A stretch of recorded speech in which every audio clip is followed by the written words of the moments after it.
The Citadel needed to get a win to keep pace in the SoCon standings, and you'd think facing a winless team in ETSU in conference would be a walk on some cake. But if you know anything from this season, it's to expect the unexpected with Citadel football. They came in as winners of 3 in a row, but the Bucks came out and hit them in the mouth. Trey Mitchell firing a touchdown here to make it a 20-10 ETSU lead in the third, but the Dogs answer right back. The pitch to Porter Gown product Dante Smith, and he's got space. Along the sideline he goes, and he's knocked out just short of the goal line, but they would punch it in to make it a 3-point game again. But in the fourth, felt like the Bucks kept throwing haymakers to try to knock the Citadel out. This right hook to Juwan Martin, and it's back to a 10-point game. Just under 10 minutes to go. Here comes that comeback we've grown accustomed to no matter the result. Rainey is in. It's a 3-point deficit. Just over 4 minutes to go now. Rainey, when you run all the time, sometimes you get a guy wide open like that when you do decide to pass. Raleigh Webb, that gives the Dogs a 4-point lead.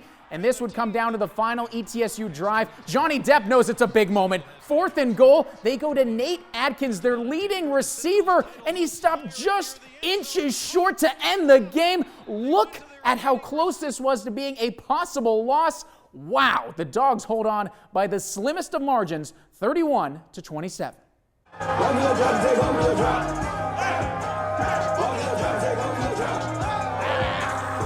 That's actually what we do to David when he gets the 3-degree guarantee right. It's just like that. All right, Gamecocks, well, you know your work is cut out for you. You need 3 wins in the final 4 games to be bowl eligible. Vandy is likely the easiest of that slate. They headed to Columbia tonight. The Commodores went right down the field on their first drive and scored halfway through the second. Ryan Helinski to Xavier Leggett. Gamecocks grab control of this game in that second quarter. Almost a mishap here on the pitch to Kevin Harris on the goal line, but he gathers it and crosses pay dirt.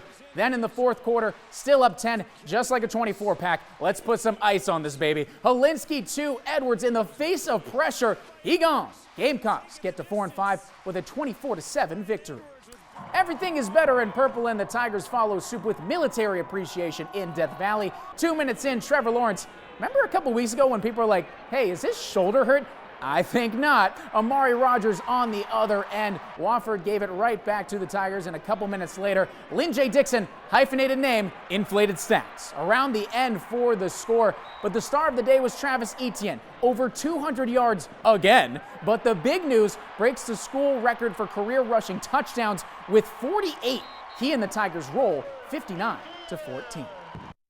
I mean, it's really great, but I mean, that's not just because of me. That's because, like, the team, the guys I got around me, the offensive line that I had since I got here, the receivers that I had, those guys are great receivers, just willing to do it all, block downfield. I mean, and Trev, I mean, just thank for all those guys. Without them, I wouldn't be in this position to have all these accomplishments. So I'd like to thank them.